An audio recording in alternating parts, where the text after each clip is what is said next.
It was March of 1989, springtime, and everywhere I looked was lush and green. At one point, we crossed a bridge that spanned a very large running creek and came to an oasis of tall oak trees. Each turn in the road seemed to present a new vista. Difficult as it would be not to have Pat with me, the excitement that I would be only 20 miles away from my parents made me forget about Pat for the time being. From time to time, I had wondered what the ranch would be like, but I really had no idea.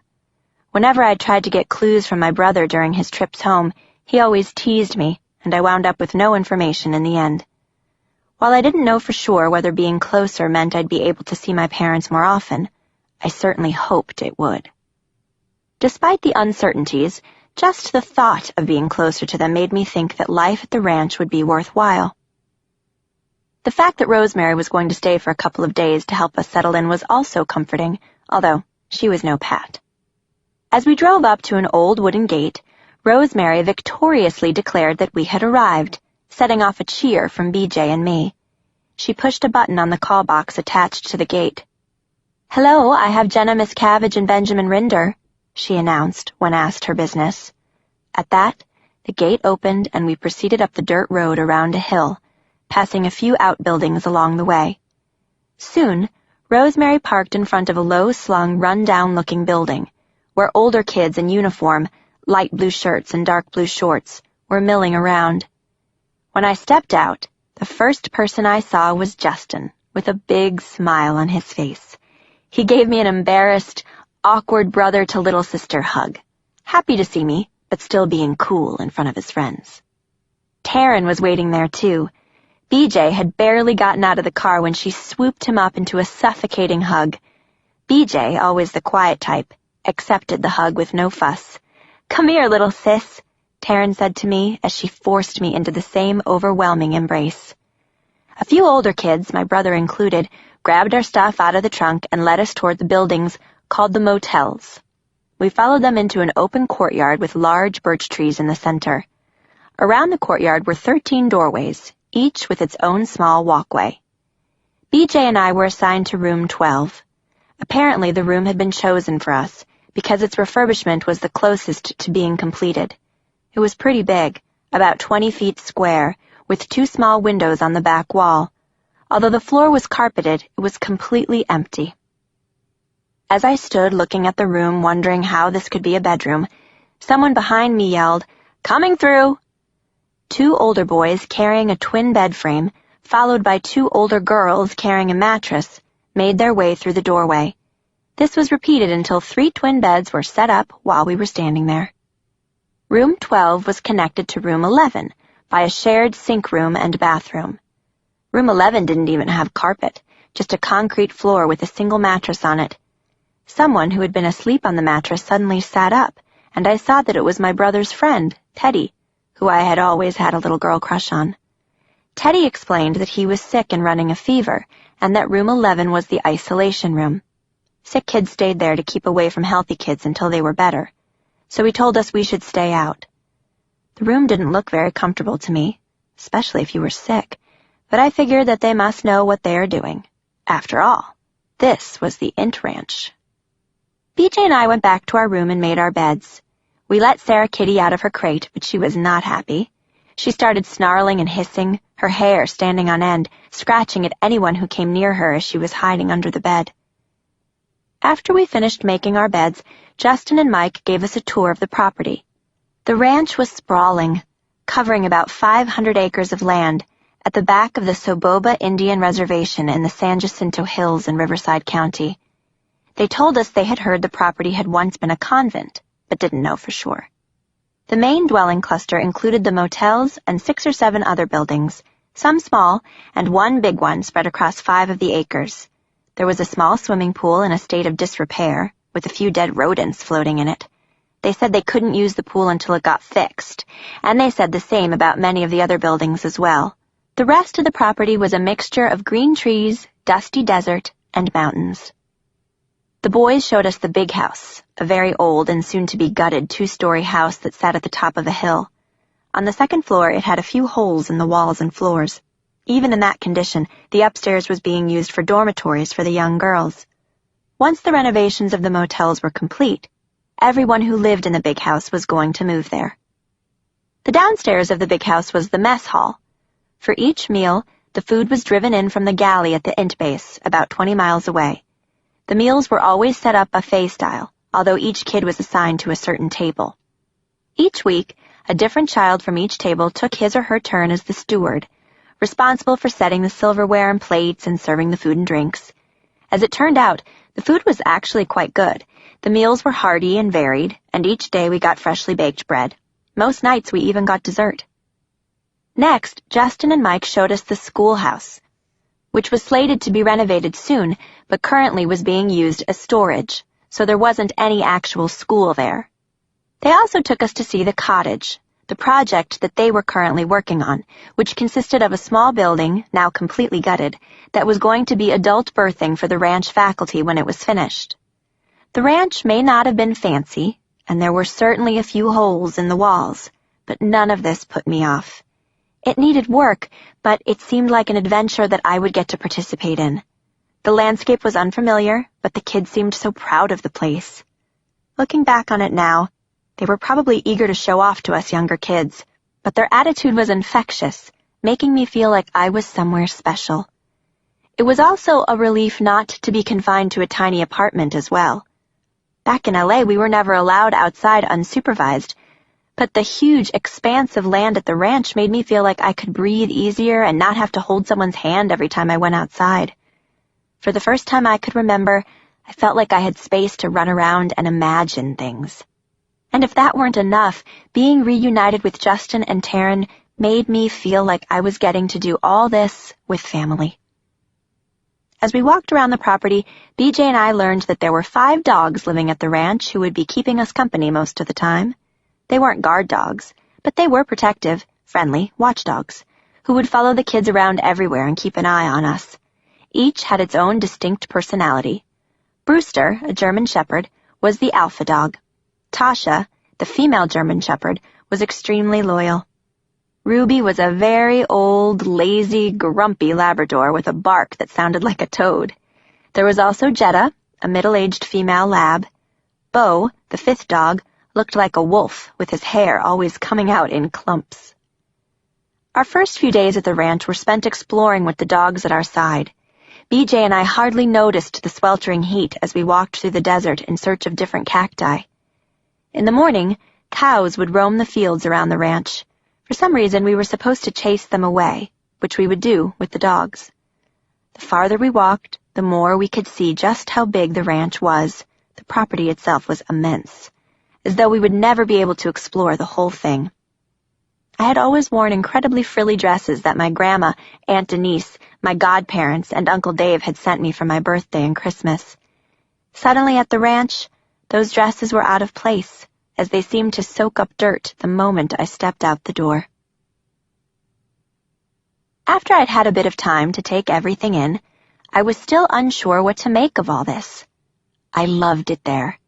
Whether it was the dogs or simply the way that we lived, it was dramatically different from life in Los Angeles. For the first few months, there were only a few adults to watch the approximately 15 kids at the ranch. For the most part, the older kids were the ones who took care of BJ and me and told us what to do. At the time, this seemed much better to me, as they were young, seemed cool, and were nice to us, although they often made fun of my dresses. Not long after we arrived, we met Joe Conti, or Mr. C for short. He was introduced as the head adult at the ranch. There was also a rotating security guard and a woman by the name of Karen Fassler, or Mr. F as we called her. In Scientology, both sexes, male and female adults, went by Mr. or Sir. Mr. F was pretty, fairly nice, and in charge of logistics, uniforms, food runs, and other business. Mr. C was friendly and easygoing, tall and thin with a mustache and a bald head. He was rugged with an outdoorsy look about him. He struck all the kids as smart and very cool. My favorite books at the time were the young readers' versions of Chronicles of Narnia, and in my mind, Mr. C was Professor Diggory Kirk. The kids themselves were essentially responsible for all of the various renovations going on at the ranch. Projects involving electricity and plumbing were usually done by a specialist, who was an adult at the int base, or a hired contractor, with kids helping. Everything on site faced city and county inspections, so the work had to be up to code. BJ and I were still much smaller than the other kids, so our first projects were picking up trash, handing screws to my brother while he put up drywall, or varnishing our new dressers. One of my favorite things after a hard day's work was the wild ride. Mr. C would put upwards of 10 kids into the back of his blue Nissan truck before driving it off-road like a madman, over crazy bumps at high speed. When I first got to the ranch, I was told that I was too small, but I finally convinced Mr. C to let me have a go, and the big kids held on to me for dear life as we tore around the property. Every Saturday morning, a team of adults from the int base would come and stay all day long to help and oversee what we were doing. Sometimes even Dad would come and I'd get to work with him. We referred to Saturdays as Saturday Renos, short for Saturday Renovations. All the kids were involved in one way or another, but as I was so young, not much was expected of me. I was usually just fetching drinks, remembering measurements, or holding screws for the adults, who were always perfectly friendly. Except for the few adults who came for the Saturday renos and the occasional contractor, the older kids were the labor pool for fixing up the ranch, just as they were during the week. Their involvement didn't strike me as odd, though, because even though my brother and his friends were still kids, to me they seemed essentially like grown-ups. Between the kids' work during the week and the Saturday renos, the motels and the schoolhouse were fixed up in that order. At the motels, each room got a paint job, carpeting, curtains that were hand-sewn, and a box AC heater unit. 3 or 4 bunk beds were set up in each room, accommodating 7 or 8 children. Every pair of rooms shared a bathroom with 1 toilet, 1 shower, and 2 sinks. We each had our own dressers, the same ones we had varnished and stained as our early projects. All the beds were provided with matching blankets and bed sheets. The mess hall was moved from the big house into a very large room in the motels. A laundry room was also added, equipped with a few washers and dryers. At some point, the swimming pool was cleaned, patched, and returned to a usable state as well. Next, the schoolhouse was renovated. The walls were painted with murals of the Apollo and the Free Winds. I even helped on the mural project, although I mostly messed it up with a few stray strokes at the bottom. Seeing the finished picture of the Free Winds was a thrill, though, because I knew it had been my mother's project for so long. Besides the murals of the ships, the schoolhouse also had portraits of L. Ron Hubbard, supplemented with several of his quotations on the walls.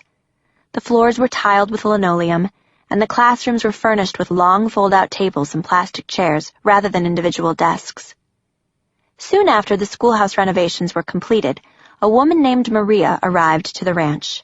We were required to call her Mr. Parker. Mr. Parker was the adult responsible for education and activities. After her arrival, more kids began to come. The schoolhouse had only 2 large rooms, one usually reserved for teenagers, while the other room was for younger kids, generally between 4 and 12 years old. Right away, we started splitting our time between renovations we were helping with and classes. BJ and I were far ahead of the other children, likely because the other children with us were much younger. All subjects were taught in the one room designated for our age group. Our main focus was reading and writing. There were no grades or report cards, and the teacher didn't lead the class in instruction. We all had to go to our berthings a little before 9 o'clock in the evening. Lights out was around 9. Some nights, a woman by the name of Mr. Jane Thompson, a new adult at the ranch, came to our room with a guitar and sang "Take Me Home, Country Roads" by John Denver to help us go to sleep. There was always something comforting to her voice that never failed to remind me of when I was very little and my mom, on the nights she was home, would sing to me and stroke my hair to help put me to sleep. My favorite thing about the ranch was Saturday nights. As had been the arrangement in LA, every Saturday night was when we'd visit with our parents. Only now, instead of them coming to us, Rosemary would pick Taryn, BJ, Justin, and me up the ranch and take us to our parents' apartment at the int base. The apartment was in a complex not far from the base, and it was a 2-bedroom unit with a balcony on the 2nd floor. Like the arrangement in LA, Mom and Dad had 1 bedroom, and the Rinders shared the other. For our Saturday overnights, Justin claimed the couch in the living room, so I'd sleep on the bedroom floor. It didn't take long for us to settle into a new Saturday night routine, in which we'd stop first at the video store to rent a movie or two to keep us occupied while we waited for our parents. Although my parents had a television that got network broadcasts, it was not allowed at INT. At one point, Mom and Dad caught wind of a campaign to confiscate the televisions, and they'd been forced to hide theirs. However, once a week we were allowed to watch rented movies, and lots of kids would join in. In Justin's age group, that could be Sterling, Taryn, and often Mike, Rosemary's son. Another addition was Kiri, a girl that BJ and I had played with sometimes when we lived in LA, who arrived at the ranch a few months after I did. Kiri was my best friend. Together we'd all stay up as late as we could. Mom and Dad usually got home around midnight, but sometimes it was even later. Most Sunday mornings they would make breakfast for Justin and me, but depending on how much money they had, they might take us out to eat at Marie Callender's or to Walmart for shampoo, socks, or maybe shoes. As fun as it was to be out with them, it was difficult because the visits were always too short. My parents always had to be back at work by 1 on Sunday afternoons, which meant they had to drop us off at the ranch an hour or so before that. Even with us being brought to our parents, we still didn't see that much of them. And often it was just Dad, because a lot of the time Mom was away on one special project or another. Once the Free Winds was launched, she was often in Los Angeles running renovations at the Celebrity Center International, which was often undergoing improvements. Located in the Old Manor Hotel on Franklin Avenue in downtown Hollywood, the 7-story building had been modeled on a French Normandy chateau, and in the 1920s had been one of the area's most glamorous hotels. It was purchased by L. Ron Hubbard in 1969 and opened to the Scientology public in 1972. Over the years, it had been in various stages of repair. Despite the name, the Celebrity Center catered to all Scientologists. However, celebrities often used the facilities there because L. Ron Hubbard thought famous people of arts and letters were great assets to the church. Because he had become a writer of international fame, he appreciated the arts and also recognized that celebrities were instrumental in disseminating the benefits of Scientology. When Mom finished at the Celebrity Center, she moved on to Clearwater, Florida, where she ran renovations at the Flagland base. She was eventually given an apartment in the birthing complex there. Just as Uncle Dave had apartments in Flag, PAC, and INT, other important execs had more than one birthing. It wasn't unusual at all for married couples to be stationed at different bases, as the greater good might be served this way. Since Mom was almost always at Flag, I'd speak to her on the phone at some point while I was at my parents' apartment. Though my mom was rarely around, Dad tried his best to be involved in my life. Eventually, he started coming on Fridays during his lunch break to visit my brother and me. He could only stay a short time, usually at most 20 minutes, but I always appreciated it when he came. We would usually just talk by his car or chat in my room. Sometimes he'd bring me a little present. I especially liked when he brought me Near Beer, a non-alcoholic beer. Other times he would bring me my latest book shipment.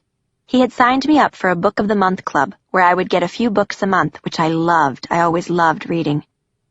Very few parents came to see their kids at this time, but I wasn't prone to wondering where the other kids' parents were. Seeing Dad was such a rare thing. Every minute that we were together felt precious. Chapter 5. A Cadet's Life. Within 6 months of my arrival at the ranch, everything became more regimented, as new kids began coming at a steadier pace. Mostly they were kids closer to my age, although some of them were younger. In time, there were more than 80 kids there. With the major work completed on the ranch, the adults from INT stopped coming for Saturday renos. We were all given new uniforms, khaki pants or shorts, and red t-shirts with "The Ranch" on the front in white letters. We also got sweaters and down vests for the winters, and sweatpants for phys ed. Because boys and girls could no longer room together, I left BJ in room 12 and moved to room 4 with 6 other girls. Previously, our Saturday pickup had been at around 4 or 5 in the afternoon. Now, our parents, or in our case Rosemary, could pick us up only on Saturday at 9 or 10 at night. This added regimentation was not a good thing. Almost overnight, the tone of the ranch changed. Earlier, when there had only been a few of us younger kids and a lot of older kids, we had a fair amount of freedom, but suddenly they began to schedule us down to the minute. In a matter of weeks, I went from enjoying life there to loathing it. Several additional adults arrived as well, including 2 new teachers, Melissa Bell, Mr. Bell to us, who was an intimidating chain smoker, and Mr. Kathy Morrow, who was kind enough, with short brown hair and glasses. Traditional education was not viewed as crucial to success in Scientology. Neither my mother nor my father had finished high school, and they were both respected senior executives in the church. Even Uncle Dave had dropped out at age 16, and he was the head of all of Scientology. Given my family's history with school, I was under the impression that dropping out was kind of cool. My mama was sounded proud when she told me about her schooling and how she had decided that the Sea Org was more important than finishing high school. The kids were separated into 3 different groups: children, pre-cadets, and cadets. Children were generally the youngest kids, 6 years old or younger. Pre-cadets were mostly 7 to 9, and cadets 9 to 16. The grouping wasn't determined exclusively by age, but also by how far along you were in your academic and Scientology studies. There were some 8-year-old cadets and some 12-year-old pre-cadets. When I first came to the ranch, I was a pre-cadet, but as I neared my 7th birthday, I graduated to cadet. One of the first things I did as a cadet was sign the billion-year contract pledging my commitment to the Sea Org. It was the same contract that was signed by the adult members of the Sea Org, because cadets were considered Sea Org members in training, and thus were supposed to pledge with equally binding loyalty. At first, I didn't know much about the contract. I'd heard bits and pieces when I was younger, but it wasn't until that day that they explained what the contract was all about. Signing it was part of our curriculum, part of becoming a Sea Org member and moving through our training as future Sea Org members. Even though it was for 1 billion years, I felt no hesitation. They asked me to do it, and it was my job to follow their lead. Besides, at 7, any large number feels pretty unfathomable, whether it's 1,000 or 1 billion, and the irrational magnitude of that time frame simply didn't register with me. Sure, we were making a long commitment, but it was the same long commitment that our parents had made. On signing day, all the kids stood in a single-file line at tables where the contracts were laid out. One by one, we each signed. I really didn't have anything else I wanted to do in life except to be a Sea Org member, so it would have been silly to pause and consider my options, as I wouldn't have even known what they might have been. All I wanted was to be with my parents and work with them every day. I knew that if I graduated from the cadet school and became a full-fledged Sea Org member and was ethical and compliant, I would have a post at the INT base, and I'd see my parents more than once a week. That alone was enough to make me eagerly sign the document in the blank space. With the newly implemented regimentation on the ranch, the cadet org became a lot like a military boot camp, with grueling drills, endless musters, exhaustive inspections, and arduous physical labor that no child should have to do. From the moment we woke up to the time we went to bed, there was little downtime. The only real break we'd get was seeing our parents Saturday nights and Sunday mornings. Between drills, chores, duties, posts, and studies, we were scheduled to the minute. The fact that my uncle was the head of Scientology didn't protect me or offer me any special treatment. In truth, it was around this time that my serious indoctrination into Scientology began. Until then, my parents had been the ones in the Sea Org, and my life had been dictated by their schedules in service to the church. Now, I began to have my own schedules and responsibilities. However, the changes were more than strictly organizational. They were about learning the Sea Org point of view. Much of this indoctrination was aided by the extreme separation that existed between us and the outside world. Except for a few rare occasions, we were completely isolated from non-Scientologists and had no interaction with anyone of a different faith. The trips we took off-ranch were most often to the equally isolated INT base, which of course was stocked with Scientology's most ardent defenders, including all of our parents. Even if we'd been allowed to travel into the outside world, it wouldn't have mattered much. Few of us possessed curiosity about life beyond our borders, because we had been led to believe the outside world was filled with ignorant people whom we called wogs, short for well and orderly gentlemen. From what we were taught, wogs were completely unenlightened. After we'd been trained in auditing and Scientology, it would be our job to clear them. Wogs were to be avoided because they were unaware of what was really going on, and their unawareness was reflected in their shallow priorities. WOGs like to ask a lot of questions. We were led to believe that they would find our lifestyle alarming, so we had to be careful that, when speaking to them, we spoke in terms they could understand. Questioning attitudes and non-conforming behavior was kept in check through threats, punishments, and humiliations in front of the group.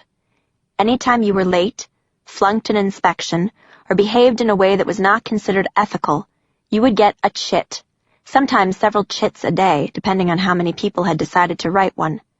A chit was a kind of written demerit. One went to you, and a copy went into your ethics folder. Every child had an ethics folder, which was kept locked in the cottage to prevent any file tampering. A master-at-arms was responsible for keeping our ethics files in order, doing inspections, and making sure we towed the line. In order to graduate from the ranch, we had to have great ethics and production records to receive clearance for the int base. Virtually all of the chits issued had nothing to do with an adult observing bad behavior, but rather another kid in the group reporting it. The rule was that we had to speak up if we saw or knew of anyone who was out ethics or unethical, or else we would be considered an accessory to their crime and would receive the same penalty. Self-policing inside the group made it difficult for anyone to trust anyone else. LRH believed that a group's success depended on all its members enforcing a code of mores and making each other accountable. Chits and humiliations were an essential part of keeping cadets of all ages in line and cooperative. It was amazing how quickly even young kids would find themselves captive to this system, making even the most unruly 8-year-old eager to please. While teens were more resistant than the younger kids, if given the proper set of embarrassments and punishments in front of the group, they too would fall in line quickly. On the occasion that a chit was written on me, an anxiety always built in my chest. The chit was usually for something unfair or an exaggeration of the truth because someone was angry at me.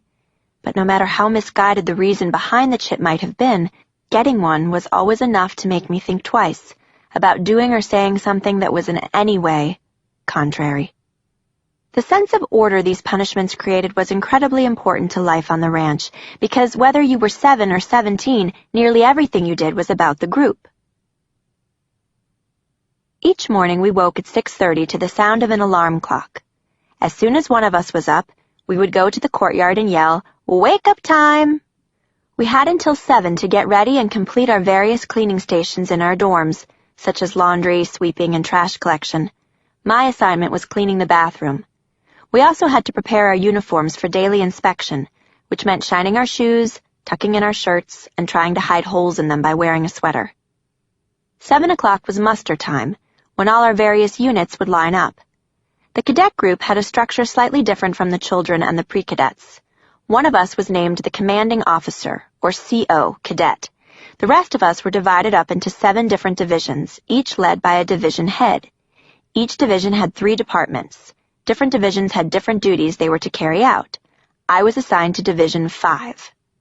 At the morning muster, each div head would account for each member of his or her division. The commanding officer would direct us to stand at attention. Then a formal military-style report was done by the master-at-arms, also a kid. Each division head had to call out his group's accountability with a salute. Div 1, all present and accounted for, would begin the roll call, and so it continued for each unit. Throughout the day, but especially at morning muster, lateness was unacceptable and every instance was reported. In addition to it being embarrassing, the penalties for lateness were stiff, varying from having a bucket of ice water dumped on your head in front of everyone at the muster, to having a chit written on you. Our division accountability reports were finished in about 2 minutes, and we were then given a left face command. We all turned left so our div head could walk down the line and do a uniform inspection. Hygiene was also crucial, so our breath and armpits were smell tested and our hair routinely checked for lice. Next, we were given a right face command, so we would return to facing front. We would be asked to raise our hand if for some reason we had flunked our inspection. As with lateness, an inspection flunk would cause a chit to be written for our ethics folder. After personal inspections, we would receive the results of our birthing inspections. If your birthing flunked inspection one time, you would be given a chit.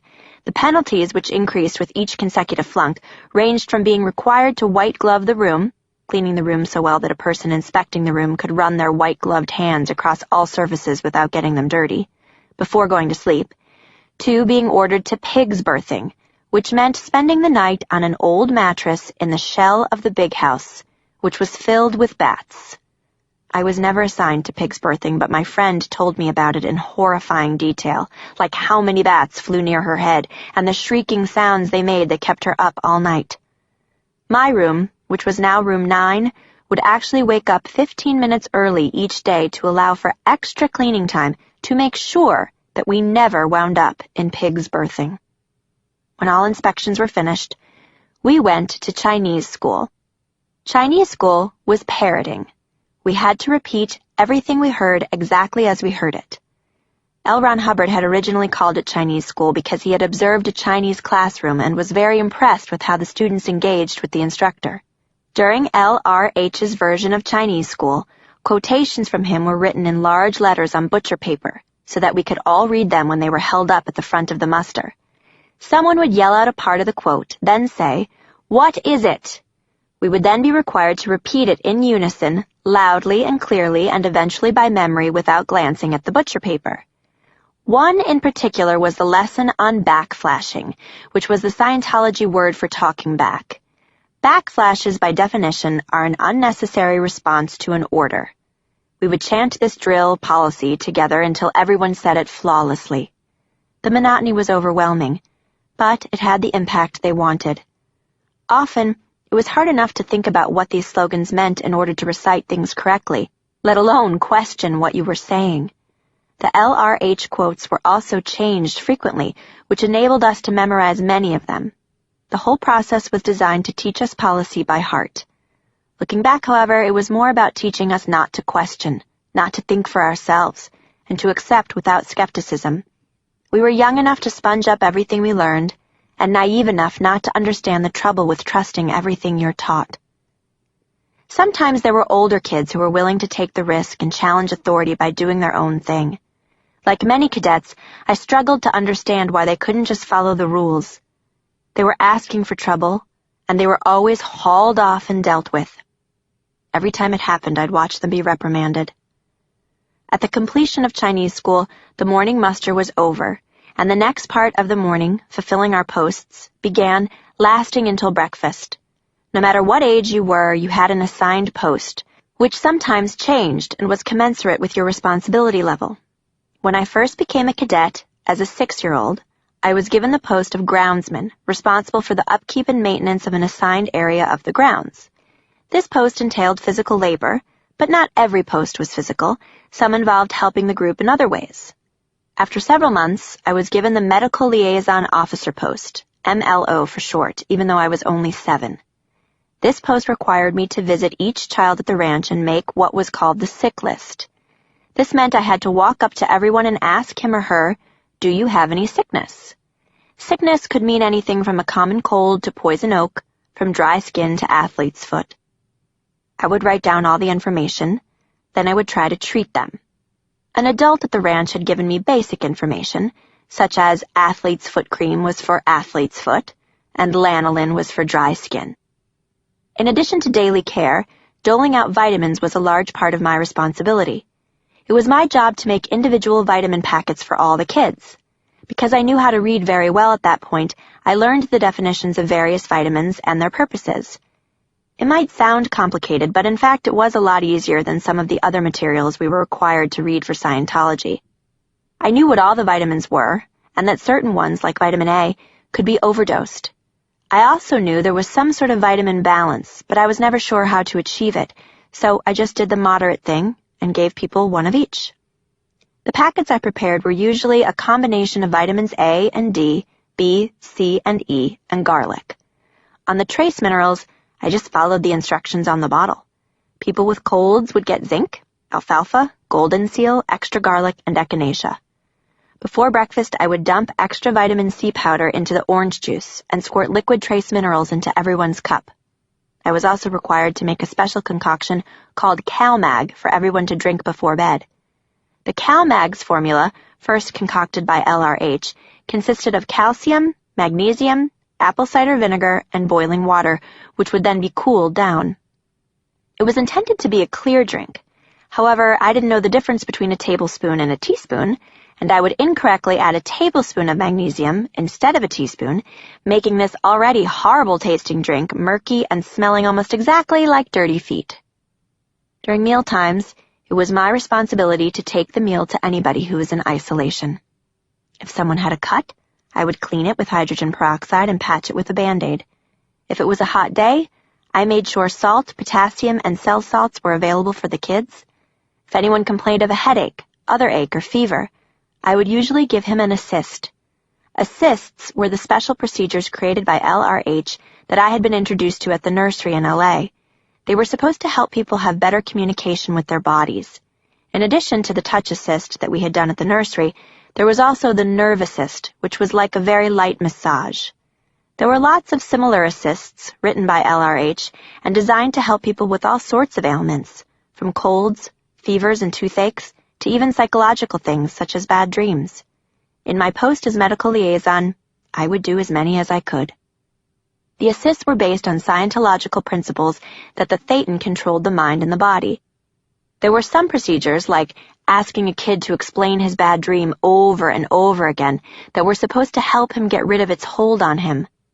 There was also the belief that people got colds because of a loss, so I would ask, "Tell me something you haven't lost lately," as a part of the cold assist, reminding them of things they still had.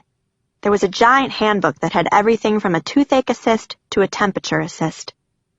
If it seemed as though someone was more seriously ill, I would tell an adult, and an adult would usually visit isolation to see how things were going. I never went to the doctor the entire time I was at the ranch. The only time I witnessed a doctor's visit, I was accompanying a friend who needed stitches and wound up fainting at the sight of blood. At least once, they did have a nurse come out, and everyone was given the MMR, the measles, mumps, and rubella vaccine. One rule that was firm, however, was that no matter how sick a kid was, we never used drugs to relieve pain or reduce fever. Drugs were considered bad and weren't even available. Antibiotics were fine, but you would have to go to the real doctor to get them, which was pretty rare. There were times when I was extremely sick with a high temperature, 102 or 103 degrees, to the point of nearly passing out, even vomiting, and I was simply told to drink fluids and get rest. As a kid, I was not responsible enough to take care of myself and follow these orders. Once I even tried exercising to get better because my brother told me this was the best way. I have no idea if my parents were informed when I was sick, but I never heard from them when I was, unless I had a chance to tell them about it on a Sunday. Most of the time, though, I was able to stay pretty healthy. As I became a more experienced MLO, everything became fairly routine. Looking back on this time, it's difficult even for me to understand how a 7-year-old child could be entrusted to do a job like this. I hate to think what might have happened if a child had been extremely sick and I hadn't realized the seriousness of it enough to say something to an adult. However, I didn't feel unqualified or unprepared because this was the only way I knew to do things. They supposedly told me how to care for kids, and I learned how to follow their instructions as best I could. Post time, when I was on duty as the MLO, was the most enjoyable part of my day because I liked taking care of the other kids and making them feel better. The adults taught me that there was a practical, clear solution for all medical problems. In many ways, they treated illness as if it were the same as hunger or a lack of toilet paper. It was simply an obstacle on our journey to become Sea Org members. The solution was to rely on the people who made the food, supplied toilet paper, or in my case, helped my fellow ranch kids become healthier. Breakfast was at 8:30. We ate at assigned tables. Each table had a mess president and a treasurer, who collected $1 here and there so that we could have extra condiments, such as honey or jelly. They were on sale at the canteen, and we could purchase them ourselves or pool our money and purchase them as a group. Because there was a no-sugar policy at the ranch, these were rare commodities that went fast. The meal was over at 9, and the dining room dishwashing process began. We all had cleaning stations. Some kids did dishes, others did sweeping and mopping, some cleaned the tables, but everyone had a chore. The second muster, which began at 9:15, signaled the beginning of DECs, or the labor-intensive projects. They lasted almost 4 hours until 12:45, Monday through Friday and all day Saturday. This added up to 25 hours of DEC time per week, but if you included the time we spent at our morning posts and the time we spent white-gloving the entire ranch on Saturdays, that brought the total hours we were working to more than 35 hours a week, a full-time job, and we were only kids and young teenagers. Unlike our posts, which were specific jobs that rarely changed, the DECs had us working in small groups. The projects themselves changed constantly. Depending on how many projects there were to be done on any given day, we were all divided into units and worked with our units. It didn't matter how old you were. Everyone worked on these labor projects. Each unit was assigned a kid who was in charge, and he or she had a sheet of paper that laid out exactly what the project consisted of, how long it should take, and the tools that were needed. The projects themselves varied from the fun ones, such as doing the laundry or cleaning the swimming pool, often considered one-person jobs, to weeding for fire protection, rock hauling, planting trees and other plants, and digging irrigation trenches. Often there was landscaping involved. We would spend long hours on dig and plant projects, using a shovel to dig 5-foot holes for each of the hundreds of new trees in the tree nursery, sometimes in pouring rain and hail. We worked in teams to haul hundreds of trees all over the property, plant them, and make sure they were properly fertilized. On hundreds of days, we planted the hills with an ice plant called red apple. We'd weed and irrigate a hill, lay burlap on it, and then one kid would dig holes with a pickaxe while another would place the plants into the holes. Rock hauling to build stone walls was another arduous DEC project. We would pick up rocks from a creek that ran nearby and put them into a pile, where another group of children would load them into a wheelbarrow and carry them to the site of the newest rock wall. Once the rocks were in place, yet another set of kids would lug around cement bags, and the older, more skilled kids would use the cement to secure the rocks in the wall.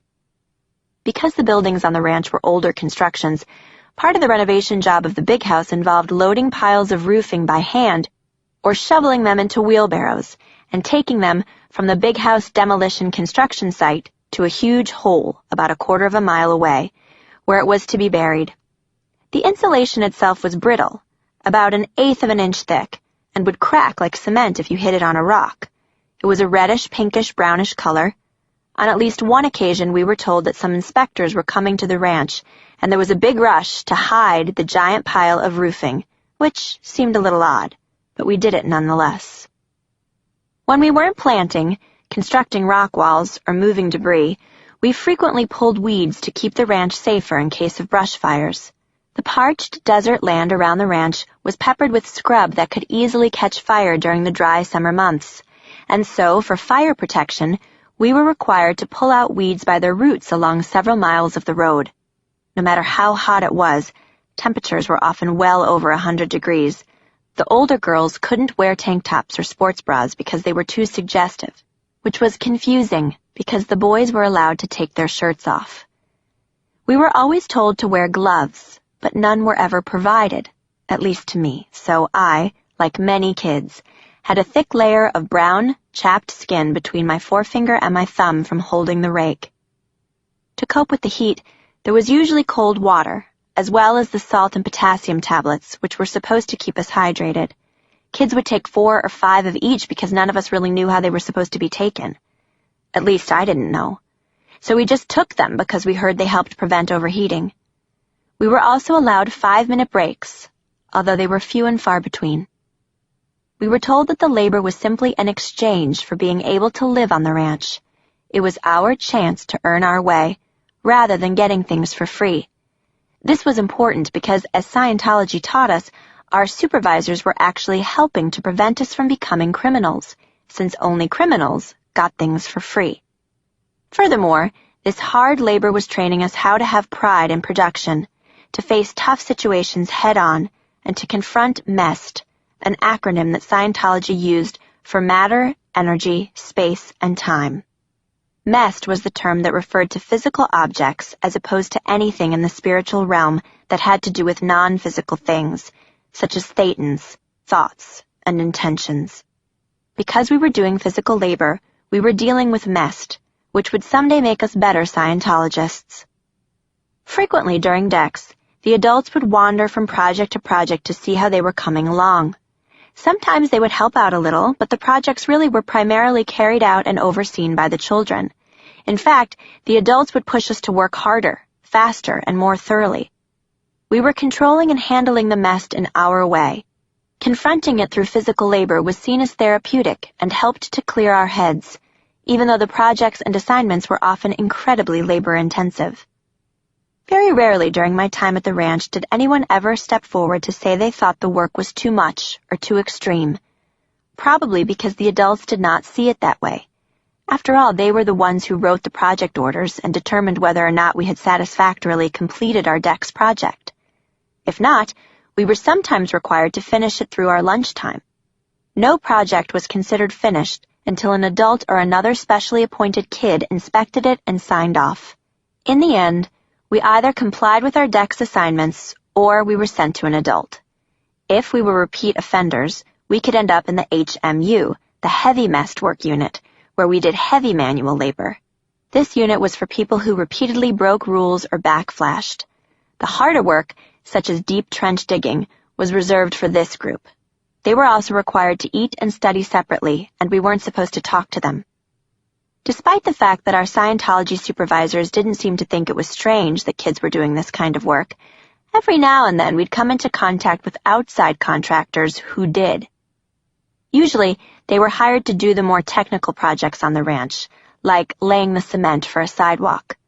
These outsiders didn't come around often, but when they did, I always had a little bit of hope that they would advocate for us or that our work shifts would be cut back a few hours or even days. Most of the time, our supervisors just tried to keep us as separate from these wogs as possible, but once, while the contractors were there, they actually complained when they saw a couple of young kids hauling a railroad tie because they thought they were too young for that kind of labor. What they didn't know was that since railroad ties were a featured element all over the property for edging pathways or creating planters, we hauled railroad ties all the time, usually 2 kids per tie. After the complaint by the outsiders, we were not allowed to work anywhere near hired contractors. Not surprisingly, the older and stronger we got, the easier the physical labor became. Some children, such as my brother, didn't seem to have trouble keeping up with the deck work. Justin would usually make fun of me or call me a slacker when I would walk instead of run, or complain that I was tired. I was a 7-year-old girl, and he was a 15-year-old boy, so it was just different. I didn't like the work at all. My legs always hurt, my hands were extremely chapped, and I was usually either overheated or freezing cold, because we worked no matter the temperature. We often wound up wearing shorts in the winter because the funds weren't there for new uniforms, and as kids we grew quickly. The rule was that everyone had to run while on decks, so if I was caught walking, I would hear, "Jenna, run!" or "Jenna, get to work." Adults and kids alike would yell this out. There was nothing polite about it. If we backflashed, moved slow, or refused to do a project, which almost never happened, we were told to stop nattering, the word LRH used for complaining or talking badly about something, and we would get a chit written on us. The work itself was never ending. We would finish a project one day, and then have a whole new one the next. It was incessant and repetitious, like being told every day to push a boulder up a hill and knowing full well that tomorrow another boulder would be there. We were making the ranch into a beautiful place, but for whom? I'd certainly lost all appreciation for its beauty, and I longed for the days when the ranch had been more run down and I had downtime to enjoy it. To this day, I don't know whether the real motivation behind these projects was the virtually free labor, a way to keep us out of trouble, or to make us better Scientologists. Most likely it was a combination of all three. In the end, we were a group of children who devoted hours of every day to doing the kind of physical labor that no child should have to do. We got calluses and blisters. We had cuts and bruises. Our hands lost feeling when we plunged them into the frigid water of the creek bed for rocks. When we pulled weeds from the scorched summer earth, our hands burned from the friction and stung from the nettle. The conditions we worked under would have been tough for a grown man, and yet any complaints, backflashing, any kind of questioning, was instantly met with disciplinary action. However hardened the adults who demanded the labor were, the bottom line was that the beliefs in Scientology itself enabled it. In the eyes of Scientology, we weren't kids, we were thetans, just the same as adults, and capable of the same responsibilities. The only difference was that our bodies were younger. We were not necessarily younger, just our bodies were. So the fact that we were children was irrelevant. I knew this was the thinking, so when I felt like it was just too hard or too much, I figured there was something wrong with me, and that I would need to toughen up, however wrong that conclusion was. My insecurity was only reinforced by the adults and the older kids around me, who would call me a slacker and tell me to toughen up.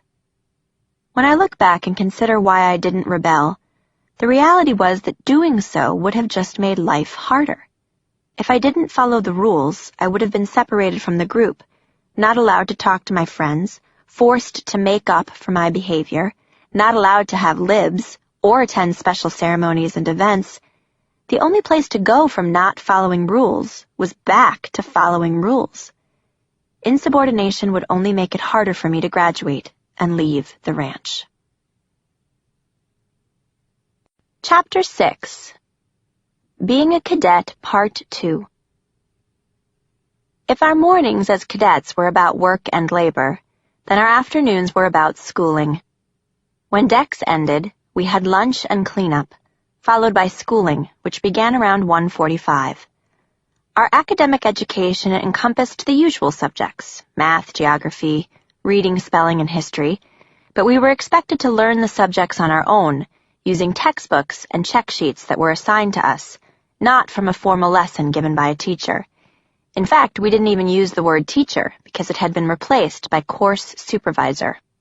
Similarly, the name classroom had been replaced with the name course room, based on an L. Ron Hubbard policy letter aptly titled, "What is a Course?" During our course period, we were now required to get a daily meter check to be administered by a supervisor. The supervisor would use an LRH invention technically called an electropsychometer, but everyone called it the E-meter. The person being assessed held 2 soup cans.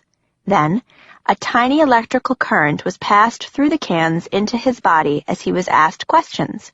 The E-meter had a needle, and after each question, the needle would fluctuate. Those movements were then interpreted by the person operating the machine. By carefully watching the motions of the needle, the operator supposedly could figure out whether someone was telling the truth. The idea was that the E-meter could locate moments in your subconscious that you might not be aware of, but that needed to be discussed. These moments would then have to be addressed with Scientology auditing.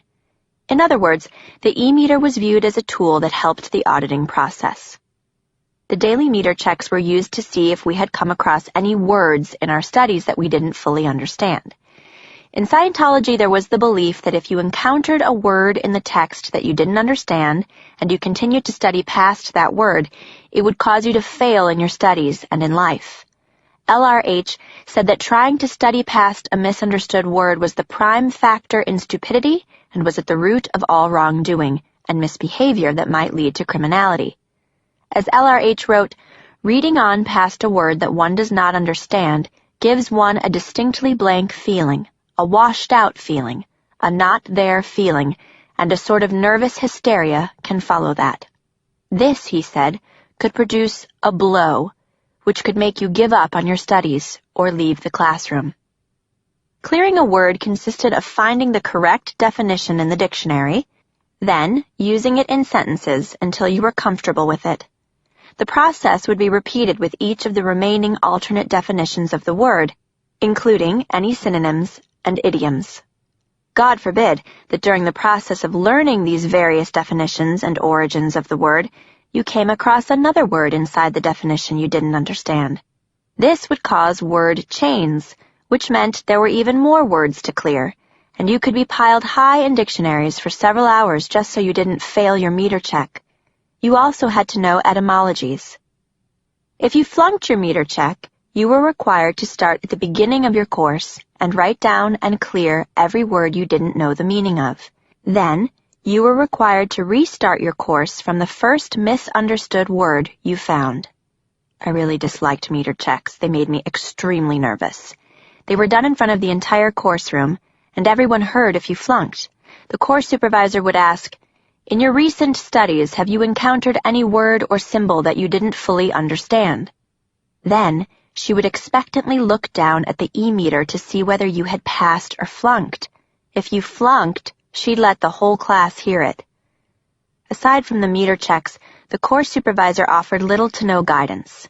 Anytime you didn't understand something in your text, she would ask you what word you didn't understand, instead of helping you to figure it out.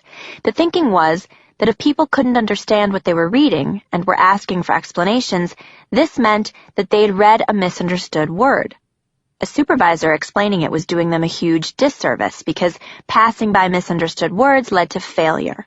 Not surprisingly, I started to hate school. Before becoming a cadet, I had always been a pretty smart kid with a love for reading, but it didn't take long for these tedious and robotic instruction methods to discourage me. Whatever educational value there may have been in learning the definitions of different words was undermined by the stunted and impractical process of the learning itself. Even though I'd been able to read and write at a very young age, all the focus on individual words caused me to lose interest in both. The e-meter checks were particularly nerve-wracking for me, and I went to great lengths to avoid them. No one could be meter checked if he was in the middle of clearing a word, so I developed a system to get around meter checks by always having a dictionary open, pretending I was looking up a word and using it in sentences. While my system saved me the embarrassment of flunking meter tests, it didn't help me get through my studies. It was a complete distraction. I became so tied up in understanding the meaning of words that I actually wasn't able to understand the bigger text that I was supposed to be reading. I would sometimes ask my friends to explain certain concepts to me, but we were not allowed to talk to other students. If we did, we would often be yelled at in front of everyone across the course room, possibly even sent to the ethics officer. Academic studies went from 1:45 until 6, with one 15-minute break. We were allowed to grab a snack, either something we bought at the canteen, or an orange or apple, which was free. We could also play in the playground that we had built. After break, there was another roll call before classes resumed. Some days we had a 45-minute physical education class, which was probably the least structured thing we did. Once a week, a fitness trainer would come to the ranch and give us a physical fitness test. Since we were all in good shape from the deck work, though, passing was not a problem. On the days that the fitness trainer wasn't there, we did whatever came to mind. Some people played soccer or volleyball, but there were no set teams, no coaches, and usually the 16-year-old boys were playing sports. It was impossible for a young girl to play on the same team without getting trampled, which I learned from experience. So, like many others my age, I just gave up and would go to a room where we could all do so-called gymnastics or aerobics. Dinner and cleanup were between 6 and 6:45, after which point our Scientology studies would begin. While our academic studies focused on subjects meant to supplement our Scientology studies, these evening sessions were tied to the actual introductory courses of Scientology. Of course, by that point in the day, exhaustion often set in. By the time we began these studies, we'd already been going for more than 12 hours. Like our academic studies, these course periods were crowded with 40 or so people per room.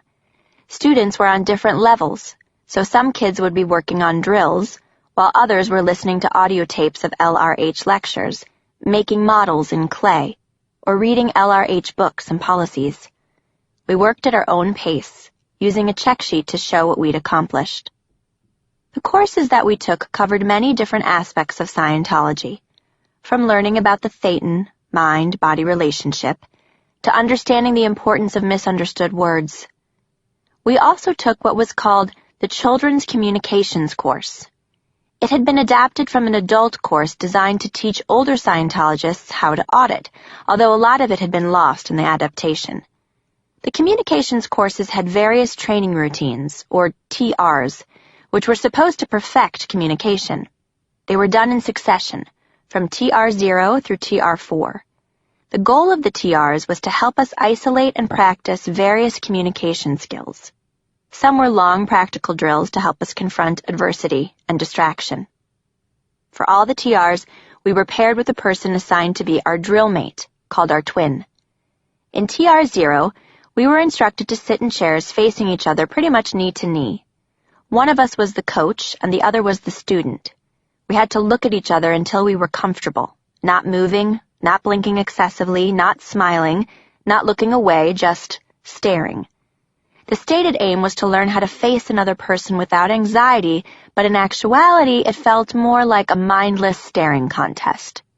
In time, the stare would morph into a hypnotic trance, as the person across from me always blurred into a gauzy haze of lines and colors.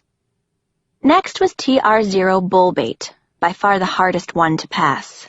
We again sat facing each other, only this time, instead of silent stares, we had to endure our coach making fun of us, saying joking or insulting things. No matter what was said, we were supposed to stay stone-faced. The other kids in the course room could hear the bullbaiting, so of course they'd laugh too, making it almost impossible to stay focused. The objective of TR bullbait was to learn how not to react, but it was never clear to me why it was so important not to laugh at things that were funny. At times it was hard to maintain composure, let alone not break out into loud laughter. Oddly enough, Alice's Adventures in Wonderland was an integral part of TR1 and TR2. In TR1, called Dear Alice, we read passages from Lewis Carroll's Alice's Adventures in Wonderland out loud in order to practice making ourselves heard without over or under projecting. It was our twins' job to flunk us, literally announcing the word flunk at every mistake. TR2 was the extension of Dear Alice. In this exercise, one person would read random quotes from Alice in Wonderland, and the other would acknowledge that he had indeed heard him by saying, "Thank you," or "good," every time. This acknowledgement was important, because that was how auditors were supposed to let pre-clears know that they had been heard during an auditing session. At the time, the exercises didn't feel strange. In retrospect, these TRs were bizarre. TR3 was an exercise focused on the technique of getting a typical question answered. The student would ask questions, do birds fly, or do fish swim? And the coach was supposed to try to distract the student by deliberately saying unrelated things like, well, dogs fly, or I'm cold, thereby forcing the student to repeat the question.